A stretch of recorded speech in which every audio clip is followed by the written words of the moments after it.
ज्योतिष में हर चीज का ज्ञान है ना, सबसे पहले बेसिक नॉलेज है। अब देखो कुछ से बताते हैं हम चीजें जो मैंने आपको पहले बताई चुकी थी। क्लास प्रारंभ करते हैं थोड़ा सा कि देखो ग्रह में मैंने बताया था बल। बल क्या होता है ना, बल 4 प्रकार का मैंने आपको बताया था। सर्वोच्च बल, सर्वोच्च बल किसे कहते हैं? उच्च होने पर। जो ग्रह उच्च का है वो सर्वोच्च बली है। जो ग्रह उच्च का होता है वो सर्वोच्च बली माना जाता है। जैसे मान लो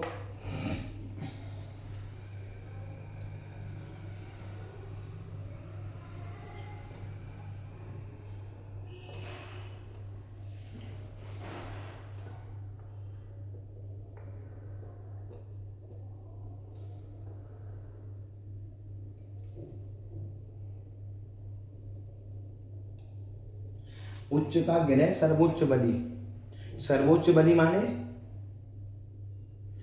सर्वोच्च बली, अच्छा बल, उसके अंदर अच्छा बल है, अच्छी क्षमता है, अच्छी पावर है उस ग्रह के अंदर। नंबर 1। नंबर 2, मूल त्रिकोण में,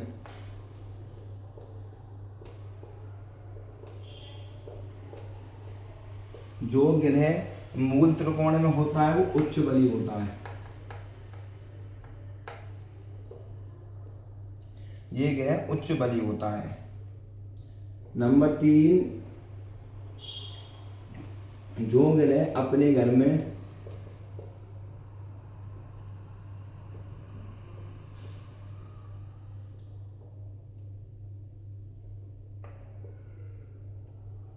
और नक्षत्र में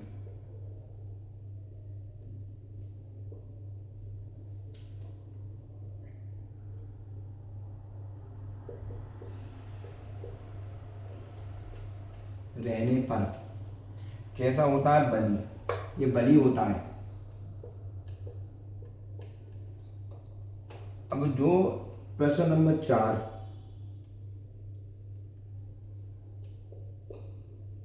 नीच का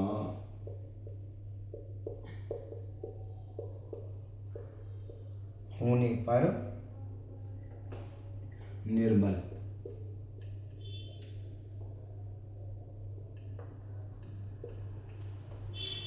आई बात समझ में नहीं आई किसी के? मतलब कि ये सूत्र क्या कह रहा है कि उच्च ग्रह सर्वोच्च बली, यानी जो ग्रह आपकी कुंडली में, किसी की कुंडली में उच्च का है, अच्छे अंश पर है, अच्छी डिग्री पर है, तो वो सर्वोच्च बली माना जाएगा। बहुत बली, बहुत बलशाली ग्रह हो जाएगा। दूसरे पर मूल त्रिकोण में उच्च बली, जो ग्रह मूल त्रिकोण में होगा तो वो एक मूल त्रिकोण का माना जाएगा। मूल त्रिकोण यानी मूल त्रिकोण का मतलब अपने घर में हो, अपनी राशि में हो, अपने मित्र की राशि में हो, तो वो उच्च बली माना जाएगा।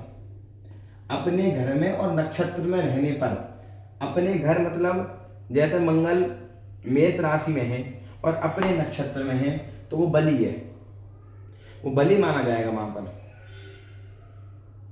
बली नीच का होने पर, जो ग्रह नीच का हो जाए तो वो निर्बल हो जाएगा, वो ग्रह निर्बल हो जाएगा।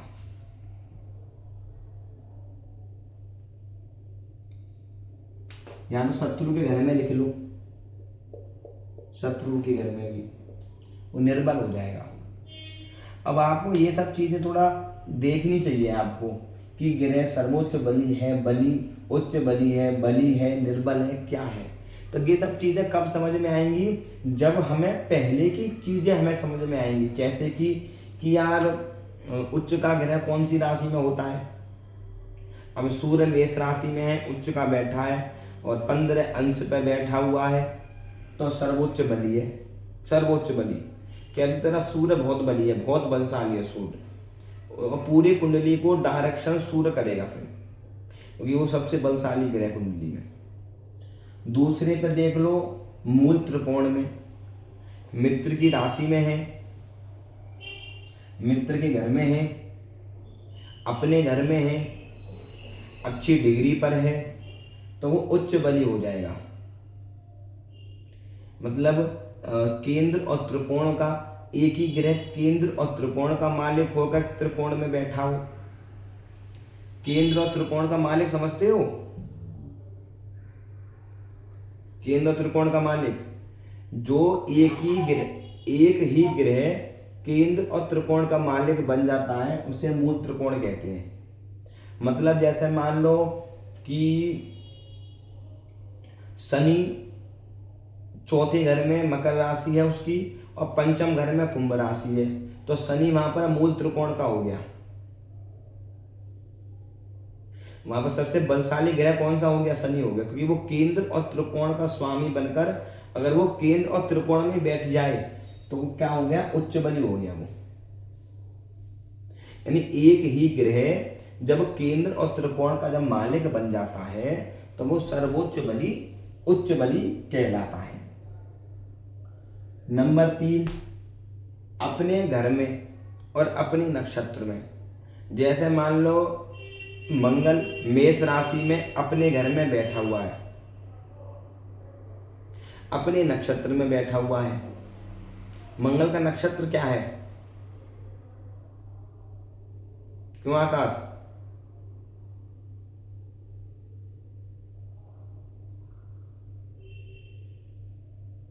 रोली मंगल का नक्षत्र कौन सा है? कौन सा? मृगशिरा, चित्रा और धनिष्ठा। अगर मंगल मृगशिरा नक्षत्र में हो, चित्रा में हो और धनिष्ठा में हो तो क्या होगा? बली। वो बली होगा। अपने नक्षत्र में रहने पर, अपने घर में रहने पर वो बली कहलाएगा, बली। तीसरा सूत्र क्या कह रहा है? मित्र के घर में हो तब भी बली होगा। अब चौथे सूत्र क्या कह रहा है? नीच का होने पर, शत्रु का होने पर निर्बल होता है। जो ग्रह सूर्य जैसे मान लो नीच का हो जाए, शत्रु ग्रहों के साथ में बैठ जाए, सूर्य शनि की राशि में जाके बैठ जाए, निर्बल हो जाए, तो क्या हो गया वहां पर? वो सूर्य निर्बल हो गया, शक्तिहीन हो गया वहां पर। तो ये कुंडली जब हम भी जब किसी की कुंडली देखते हैं तो ये 4 प्रकार के बल हमको वहां पर देखने चाहिए कि कौन सा ग्रह कितने बल पे है, कौन सी स्थिति पर वहां पर वो विराजमान है।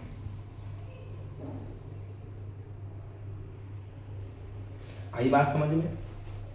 अब तीसरी बात हम करते हैं, ये बात समझ में आई आप सबके? निहारिका, पीयूष, कुबेर, आकाश, राहुल, रोली, प्रीतम, ललित, ये बात तो ये सबसे सर्वोच्च बलि। यहाँ पर चीजें मतलब कहाँ देखना है? जो ग्रह उच्च का होगा, अच्छी डिग्री पर होगा, सर्वोच्च बलि। जो मूल त्रिकोण में होगा तो उच्च बलि, अपने घर में नक्षत्र में होगा तो बलि, शत्रु की राशि में होगा, नीच का होगा तो निर्बल हो जाएगा वो।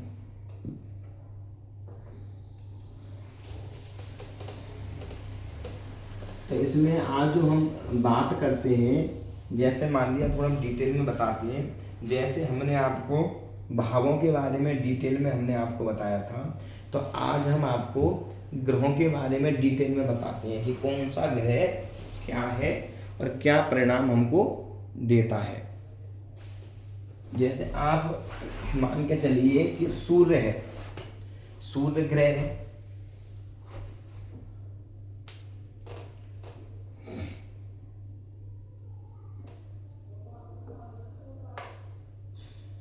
सूर्य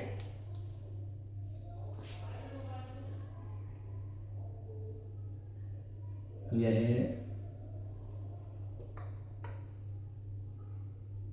सिंह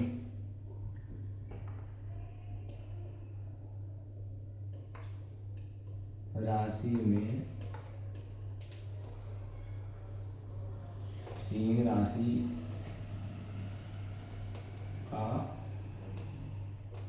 स्वामी है। सूर्य किसका स्वामी है? सिंह राशि का।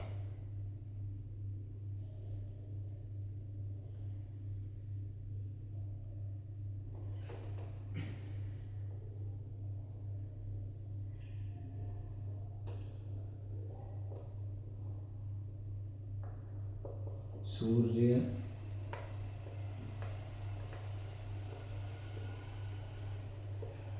सिंह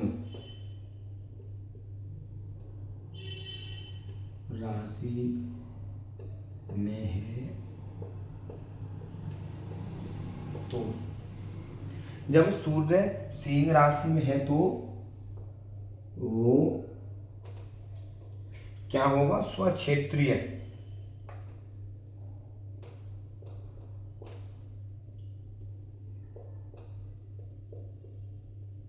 वो स्वक्षेत्रीय होगा। बात समझ में आई? स्वक्षेत्रीय होगा।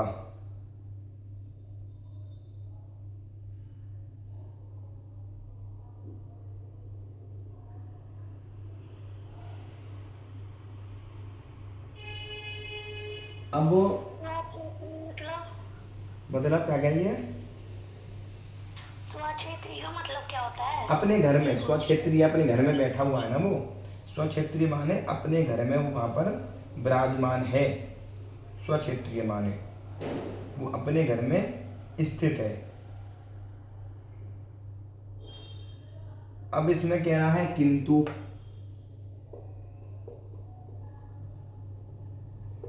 सूर्य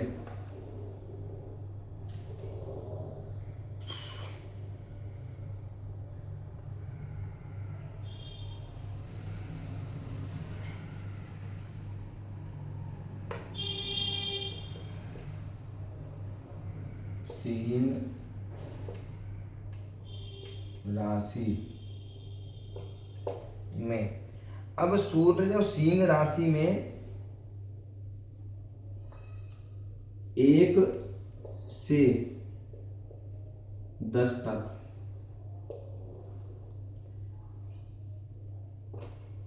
अब अंश में आपको बताए थे ना अंश, अब यहां थोड़ा, अब 1 से लेके 10 अंश तक,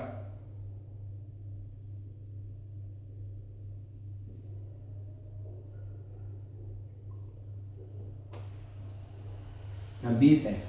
जब सूर्य 1 से लेके जब 20 अंश तक होगा तो वो उच्च का माना जाएगा। मतलब अगर वो 18 अंश का है या 19 अंश का है, 15 अंश का है, तो वो अच्छा परिणाम देगा। वहां पर वो मूल त्रिकोण का माना जाएगा। वो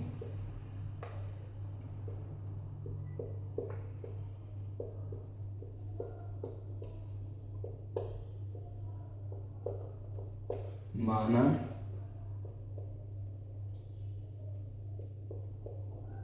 वो यहाँ पर ना मूल त्रिकोण का माना जाएगा। फिर वो 21 से 30 अंश तक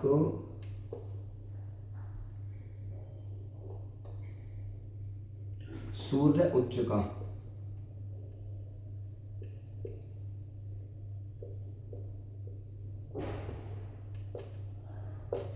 उच्च का माना जाएगा। यहाँ पर उच्च का मतलब, मानने का मतलब ये है कि मतलब वो अच्छा परिणाम देगा,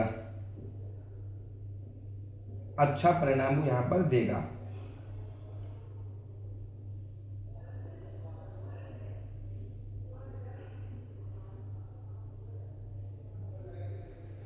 मतलब यहाँ पर वो अच्छा परिणाम दे देगा सूर्य।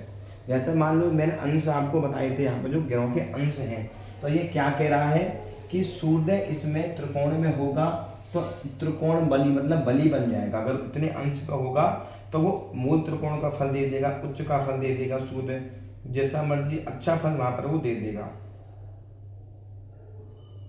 मूल त्रिकोण का, स्वक्षेत्री का,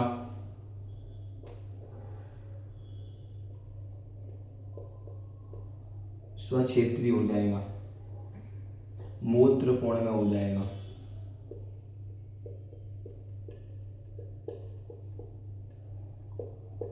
मतलब अच्छा परिणाम यहाँ पर वो दे देगा, बहुत अच्छा परिणाम दे देगा यहाँ पर वो। अगर अंश में, अगर मेष राशि में जी, सूर्य के आगे उच्च के आगे क्या लिखा है?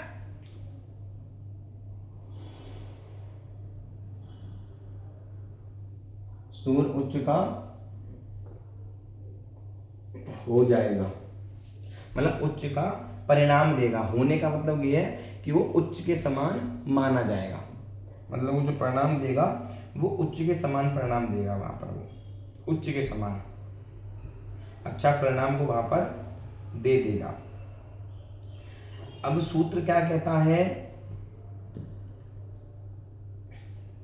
अब मेष में 10 अंश, मेष में 10 अंश तक का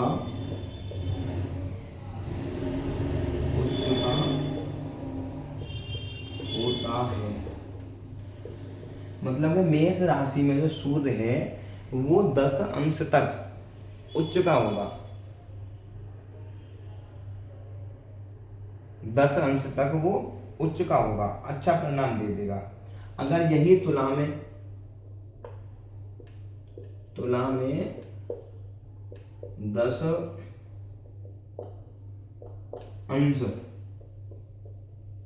तक नीच का होगा, मतलब कि नीच का होगा, यहाँ पर वो नीच का हो जाएगा यहाँ पर। अब यहाँ पर क्या है ना, अब मैंने अब सूर्य की तीनों अवस्था लिख दी यहाँ पर कि वो मेष राशि में बैठा हुआ सूर्य कहाँ पर उच्च का फल दे देगा, कहाँ पर वो नीच का फल दे देगा, कहाँ पर वो किस क्षेत्र में फल दे देगा।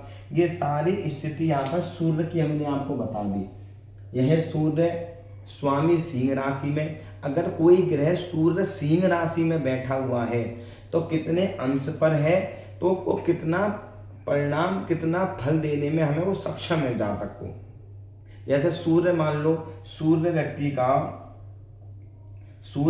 का एक अंश से लेकर 20 अंश के बीच में बैठा हुआ है तो वो मूल त्रिकोण का माना जाएगा। अंश का सिंह राशि में बैठा हुआ है तो वो मूल त्रिकोण का वहां पर माना जाएगा। अगर वो 21 से लेकर 30 अंश तक है वो स्वक्षेत्रीय माना जाएगा। 10 मेष राशि में वो 10 अंश का है तो वो उच्च का माना जाएगा। मेष राशि में उच्च का है तो वो परिणाम कैसे देगा? बोर्ड कट रहा है उधर का ना,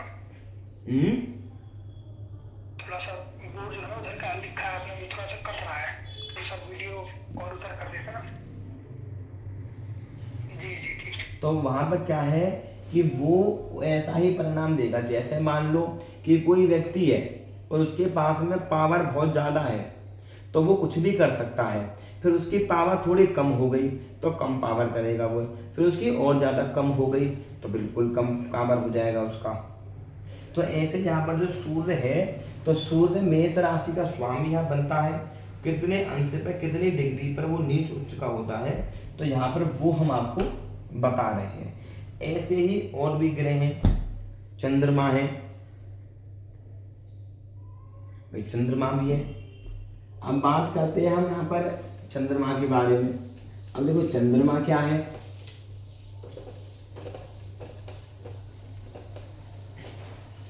अब देखो चंद्रमा की चीज क्या है। अब देखो चंद्रमा जो ग्रह है,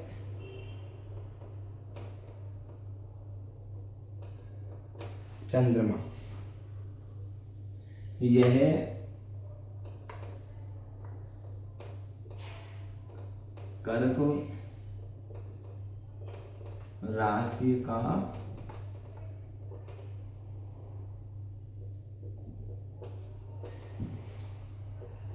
स्वामी है। ये चंद्रमा जो है ना कर्क राशि का स्वामी, बताइए आपको।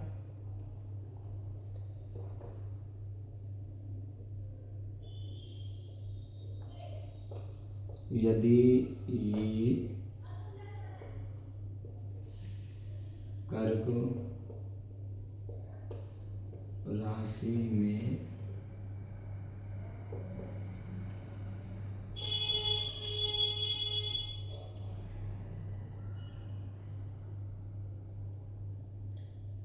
कर्क राशि में अगर ये स्थित है, स्थित माने, स्थित का मतलब पता है तुम्हें? स्थित माने अगर बैठा हुआ, स्थित माने बैठा हुआ। स्वक्षेत्री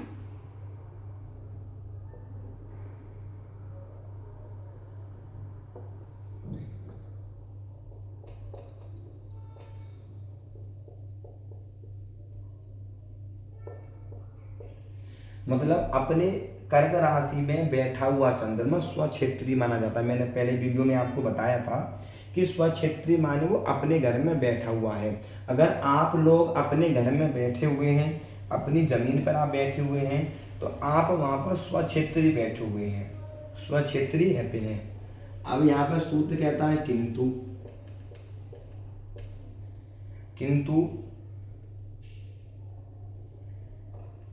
चंद्रमा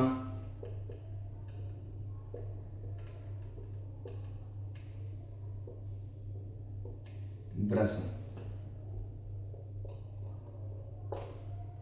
राशि में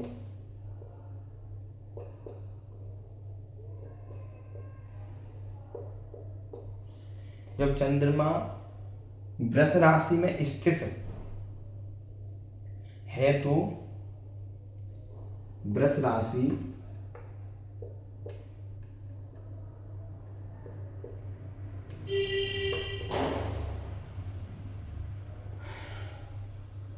के 3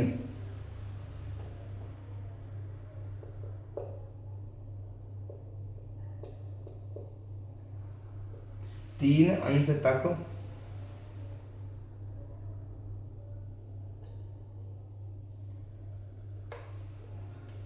उच्च का तथा, मतलब यहाँ पर चंद्रमा वृष राशि में 3 अंश तक उच्च का माना जाएगा, बड़ी अच्छी पावर में वो चला जाएगा वहां पर।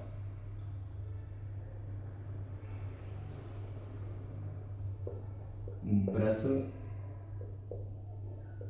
राशि यानी जो वृष राशि में जो स्थित होगा चंद्रमा के 4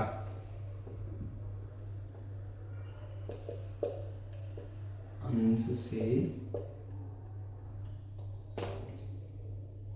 30 अंश तक किसका हो जाएगा? मूल त्रिकोण का, मूल त्रिकोण।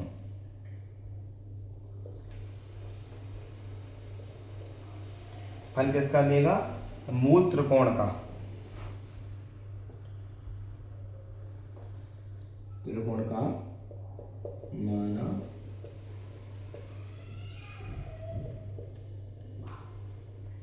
मूल त्रिकोण का माना जाएगा। वृश्चिक राशि में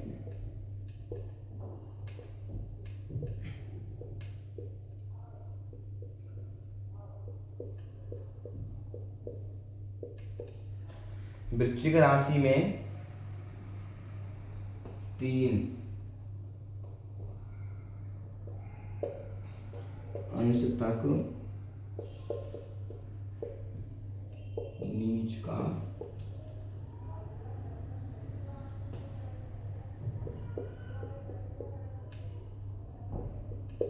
होता है। तो मतलब चंद्रमा क्या कह रहा है कि व्याख्या क्या कह रही है?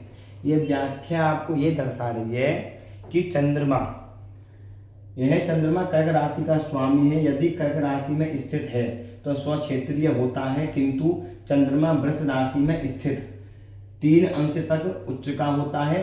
वृष राशि में के 4 अंश से 30 अंश तक मूल त्रिकोण का माना जाता है। वृश्चिक राशि में 3 अंश तक नीच का होता है। यानी कितने अंश पे कौन सा ग्रह कितनी राशि में उच्च का होता है, ये पूरी डिटेल है इस ग्रह की, एक ग्रह की डिटेल पूरी, कि वो वृष राशि में कितने अंश पे नीच का होगा। और जैसे कई बार क्या होता है कि कोई ग्रह 5 डिग्री, अब चंद्रमा है, अगर वृष राशि में 10 डिग्री का है, 15 डिग्री का है, अच्छी डिग्री का है, तो वो नीच का तो है, पर वो नीच का परिणाम ज़्यादा नहीं देगा वहाँ पर, क्योंकि अंश उसमें पावर है। वो बेशक नीच वो निर्बल स्थिति में है, पर नीच का कब होगा, जब वो 3 अंश से कम होगा। कई बार जो कुबेर जी वो कह रहे थे ना, मैंने बता दी कि नीच के ग्रह भी नौकरी लगवा देते हैं, वो जब उनके अंश काफ़ी अच्छे होते हैं, तो इसी प्रकार कई बार वो अच्छी अच्छी नौकरी, बढ़िया बढ़िया नौकरी, अच्छी अच्छी सफलताएं वो व्यक्ति को दिला देते हैं। क्यों?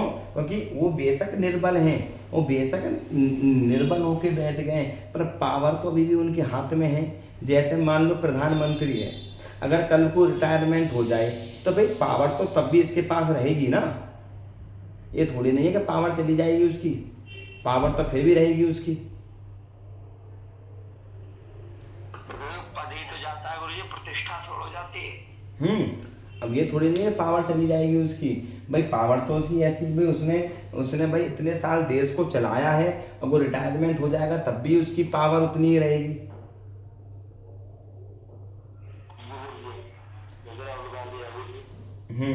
तब भी उतनी ही पावर उसकी रहेगी। अब तो ये लिख लिया आपने।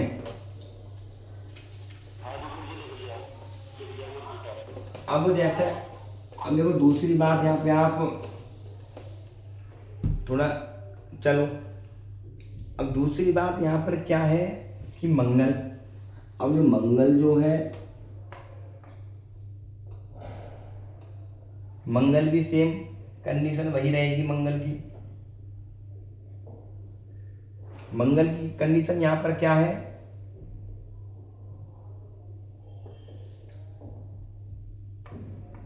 यह है मेष, वृश्चिक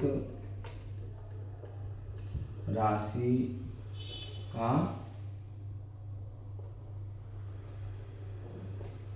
स्वामी है। किसका स्वामी है ये? मेष और वृश्चिक का।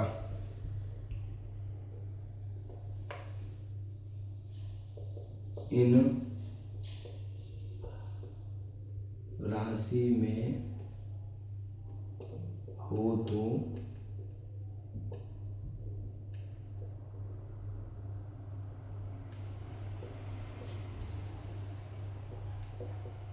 होता है, मतलब अगर वो इन राशि में बैठा हुआ है तो वो स्वक्षेत्रीय होता है।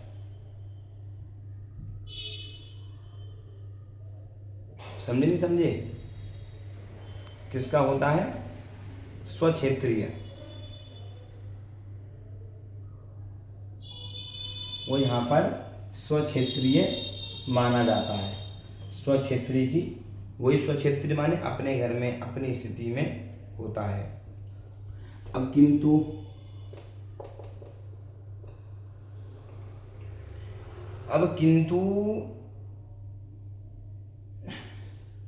मेष राशि में कितने अंश का होना चाहिए?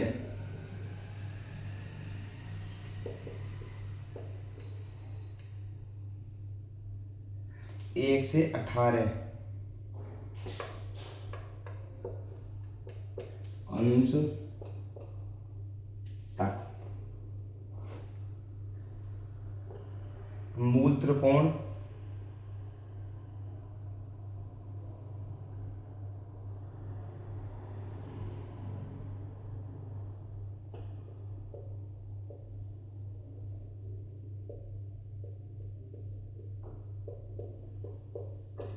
का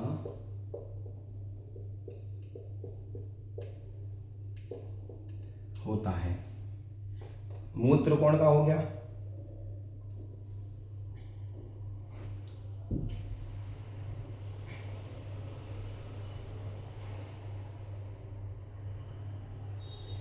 अब 19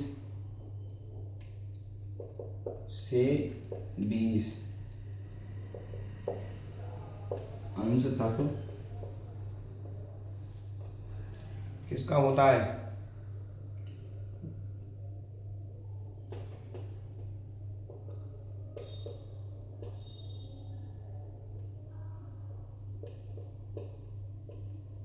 स्वक्षेत्री, अपने घर का, अपने घर में उसको माना जाता है, अपने घर में उसको समझाया जाता है, अपने घर में वो समझता, अपने घर में होता है तो अपने घर में स्वक्षेत्री होगा तो बढ़िया ही होगा।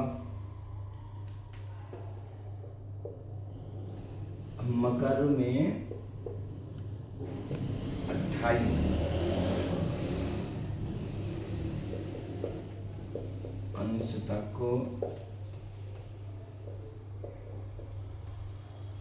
मंगल उच्च का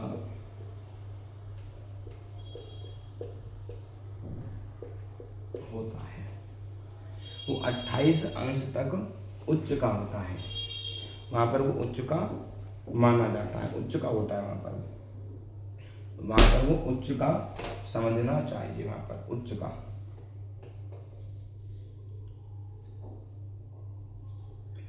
समझ में आई बात? उच्च का होता है वहां पर, उच्च का वहां पर वो समझाया जाता है।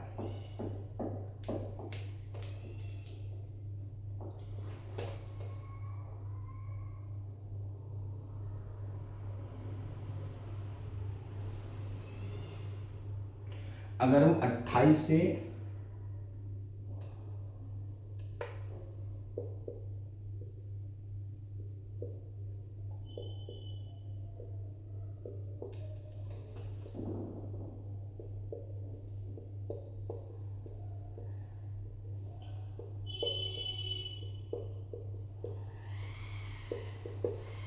वो नीच का होता है,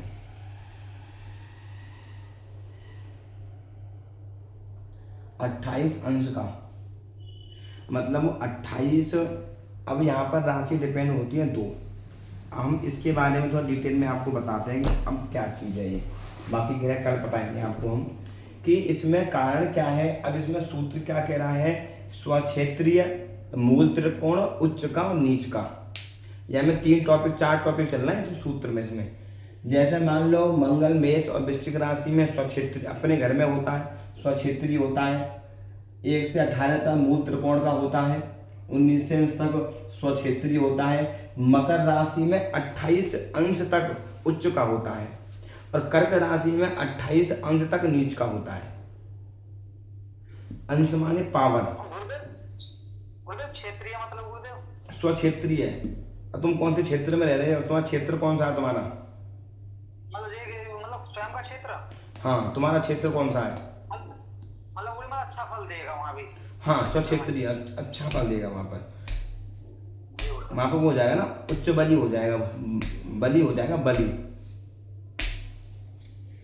तो ये 3 अवस्थाएं ग्रह की होती हैं, 3 अवस्थाएं बताई गई हैं ग्रहों, 4 अवस्थाएं बताई गई हैं।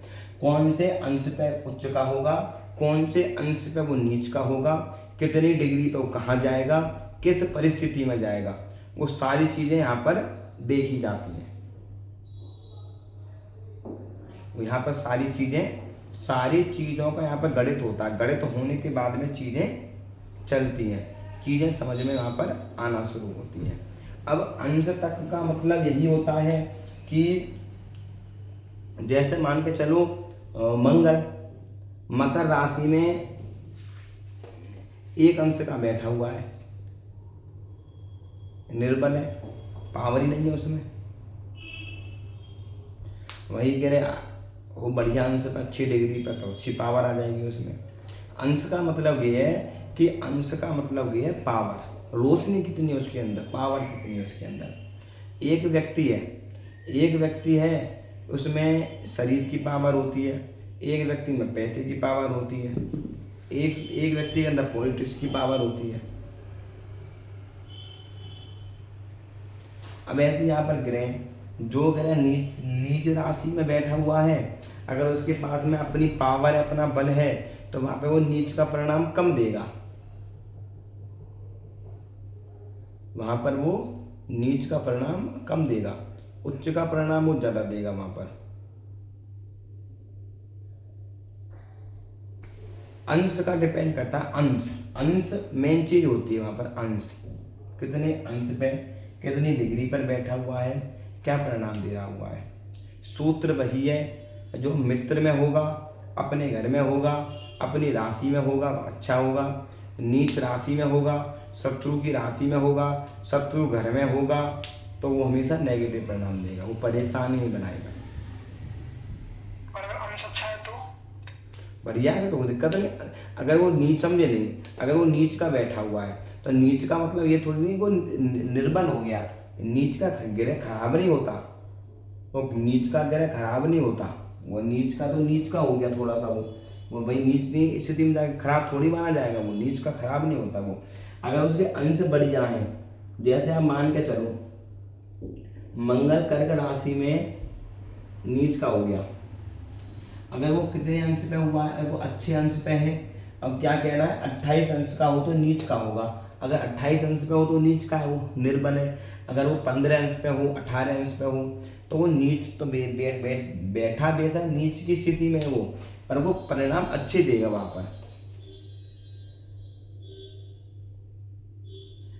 पर वो परिणाम अच्छे देगा।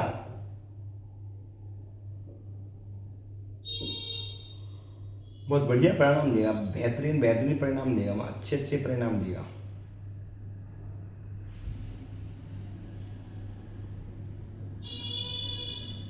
समझ में आई बात? वो हमेशा अच्छे अच्छे परिणाम देगा। अगर वही ग्रह जैसे मान लो अब शत्रु की राशि में बैठ जाए, शत्रु के घर में बैठ जाए, अगर उसके पास में पावर है, अच्छी है, तो शत्रुओं से जीत लेगा ना वो। भाई अगर तुम्हारे अंदर पावर है, तुम्हारे अंदर ताकत है, अगर तुम्हें कोई शत्रु पकड़ ले तो तुम उससे लड़के मार पीट करके आ जाओगे बच के। तुम्हारे अंदर पावर है, तुम्हारे अंदर बच के आ जाओगे। और तुम्हारे शरीर में दम नहीं है तुम्हारे में, तो तुम्हें पकड़ के बैठाए रखेगा, फिर तो अपना ही काम करवाएगा कि भाई करा मेरा काम, दबा के रखेगा तुम्हें, फिर तुम अपने परिवार के सक्षम नहीं कर पाओगे। अगर तुम में अपने आप में बल है, तुम मजबूत हो, तो वहां से भी बैठकर अपने परिवार का पालन पोषण कर सकते हो। वहां पर भी बैठकर तुम अपने परिवार का पालन पोषण अच्छे से वहां पर आप कर सकते हो। क्यों? क्योंकि उसके अंश अच्छे हैं, उसके अंश बढ़िया हैं, अच्छी डिग्री पर बैठा हुआ है, वो पावर है। अगर प्रधानमंत्री को कोई किडनैप कर ले तो क्या होगा? पावरफुल आदमी है, कैसी स्थिति बनेगी? और तुम्हें कोई किडनैप कर ले, तुम्हें कोई पूछेगा ही नहीं।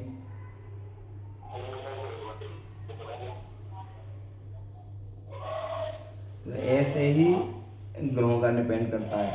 अगर कोई प्रीतम को किडनैप कर ले जाए तो कोई पूछेगा ही नहीं कहाँ गया, पुलिस ही ने ढूंढेगी। और वहीं पर अगर कोई प्रधानमंत्री का, जैसे मान लो कोई किसी का बच्चा गायब हो जाए, कोई प्रधानमंत्री का बच्चा गायब हुआ, अच्छे अच्छे अधिकारी का बच्चा गायब हो गया, तो पुलिस तुरंत कार्रवाई करेगी तत्काल। अगर उन्हीं में से कोई कमजोर व्यक्ति का गायब हो जाए तो कोई नहीं पूछेगा उसे। जी गुरुदेव, कुछ विद्वानों का कहना है कि गरीब का कोई नहीं होता। तो कहते ना, तो उसका वहां पर सुनवाई होगी उसकी। वो तो ये है कि भगवान की कृपा होगी तो लौट के आ जाएगा, नहीं तो जय श्री राम।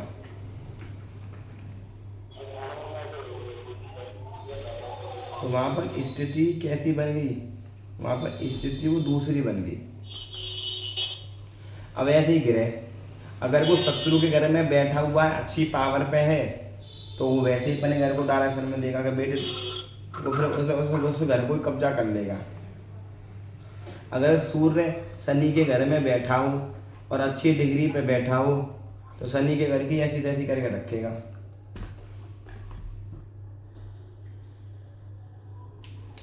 तो वहाँ पर चीज़ों को हमको ये थोड़ा सा चीज़ों को यहाँ पर देखना चाहिए।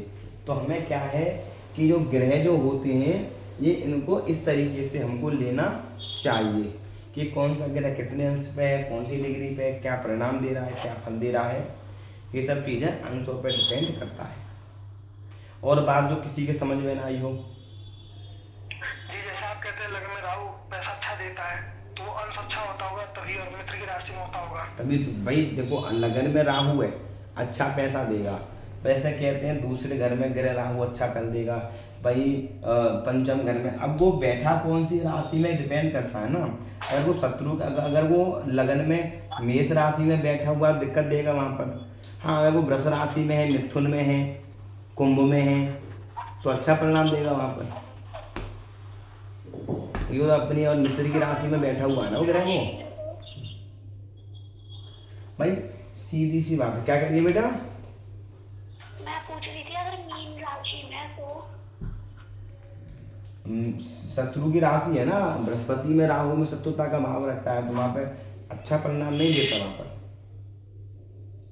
देखो उसमें देखो डिपेंडेंट क्या चीजें होती हैं।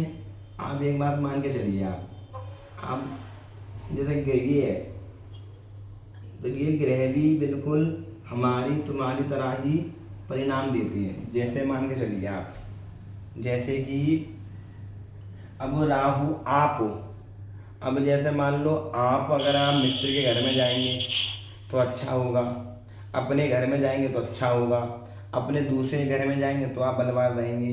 अगर आप शत्रु के घर में जाएंगे, अपने दुश्मन के घर में जाएंगे तो आपको नुकसान होगा वहाँ पर,